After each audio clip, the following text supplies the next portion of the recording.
So my name is Georgia Kafer and I work in the Genomic Integrity Group here at CMRI. One of the most exciting potential future avenues for CMRI research is really in the gene therapy department. I see my colleagues and how close they are to making meaningful changes in the lives of children born with genetic diseases, but also I guess in the lives of their families. And it seems so close. It's not something that we think might happen in 50 or so years. It's something which has already started to happen, and I think we could see these therapies routinely used to treat and potentially even cure genetic diseases that 10, even 5 years ago, we didn't know if that was possible.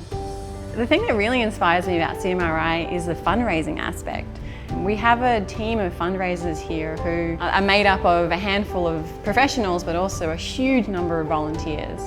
And I've never ever felt as supported as a researcher in any other university or institute.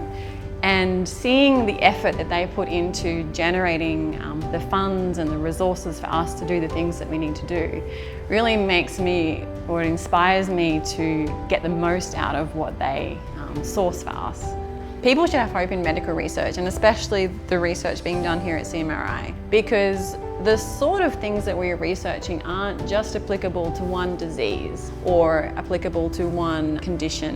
They're things that when we understand them and when we perfect these technologies, we will be able to take those and apply them to a range of diseases which might not only help a subset of people that have a particular genetic condition, but hundreds, if not thousands of people broadly in Australia and in the world.